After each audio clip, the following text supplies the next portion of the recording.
Okay, hello YouTube. Today we're going to talk about exchange sacrifices in chess.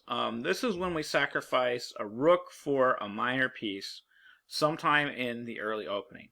So the question you have to ask yourself when you're sacrificing an exchange is how much compensation do I need for a rook in the early opening or the early middle game? And the answer to that question is not as much as you might think. The rook doesn't have a 5-point value that is constant throughout the game.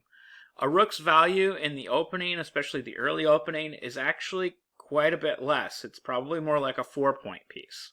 And that value continues to be about a 4-point piece until the middle game, or really until we get into the end game, when the rooks really start increasing in value, when they finally have all that scope. In the end game, they're that full 5-point piece that we all know and love.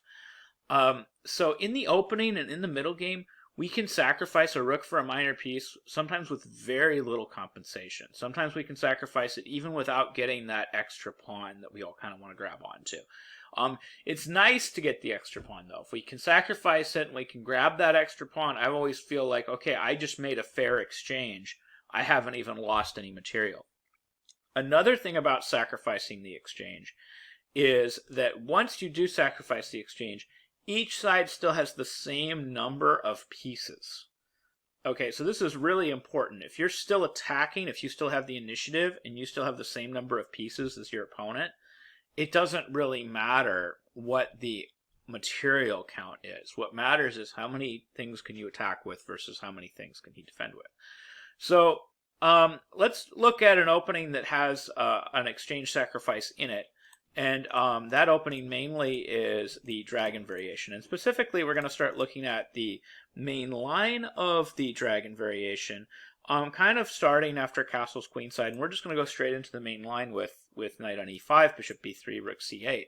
So kind of rook c8, the idea behind rook c8 is black kind of wants to get that exchange sacrifice kind of locked and loaded. And the reason is because if black were to just kind of hang out and kind of do nothing and never sacrifice this exchange, white should be able to whip up a winning attack. And that's because this knight on c3 will eventually be able to come to d5 and eliminate the knight on f6, which is by far and away the most important defender of the king right now. The dark squared bishop is certainly an important defender of the dark squares, and we need to get rid of that. But we have a very clear means to get rid of that at some point. We're going to play bishop h6, we're going to exchange, and then the only defender we have left to really eliminate is this knight on f6. And right now we have a clear means to do that. We have this knight on c3. That's actually why black plays rook c8. If things get too dicey, if it looks like that knight's going to come to d5 with winning effect, we're ready to snap that knight off.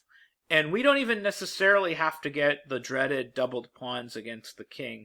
We don't have to get an extra pawn. We need to do this exchange sac at some point, no matter what, because we have to make sure that we're not getting mated. Okay, so if we just kind of continue, really passively, like a6, and then white continues very aggressively, h5. So we already sacrificed a pawn. Knight takes h5, and then bishop h6 to simply exchange bishops, and then say b5, g4, knight back to f6. We're already losing after knight d5. Because we never sacrificed that exchange. Okay, and because we didn't sacrifice that exchange, we're getting mated. So now knight f6 and queen h7 is unstoppable, and, black would just have to resign here.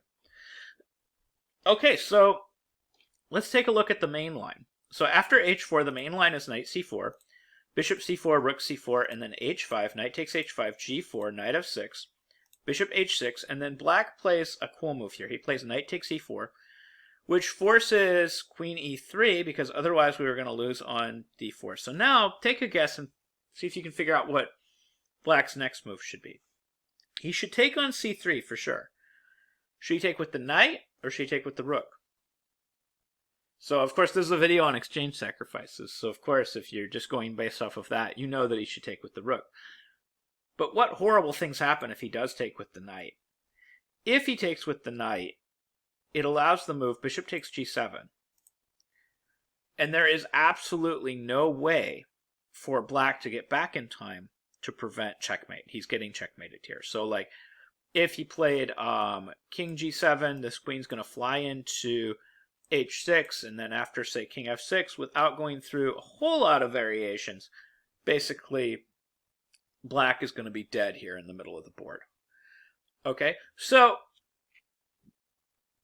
we can't take with the knight. We're going to have to actually sacrifice that exchange, and the whole point is when we take back with the pawn, we can bring this knight back to f6 to defend, and then after bishop g7, king g7, queen h6 check, because the knight is defending the h7 square, we're not completely dead here.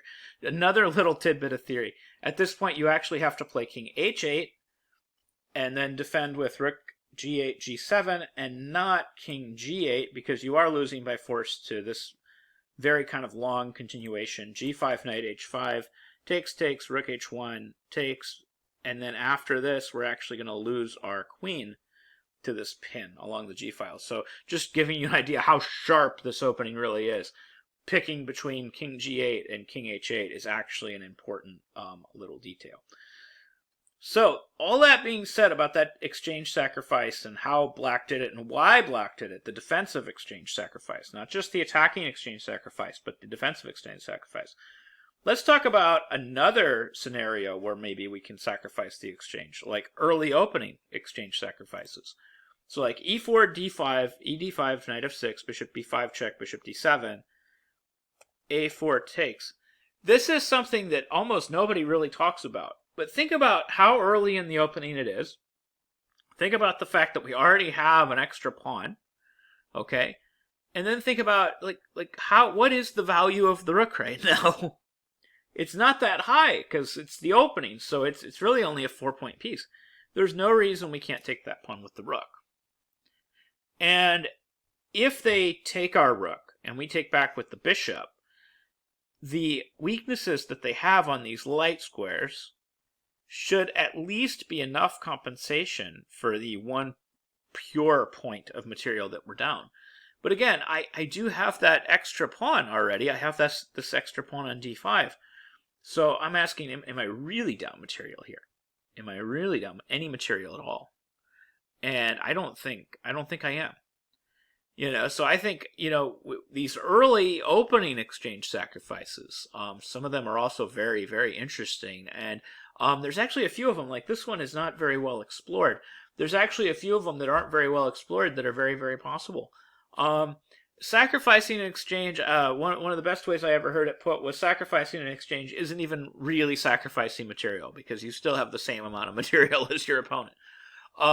So that's understanding exchange sacrifices, understanding that the value of the rook throughout the game is not constant, and in the opening and the middle game, it lends itself to this possibility of sacrificing a rook for a minor piece, especially if we can get a minor piece and a pawn, and some compensation.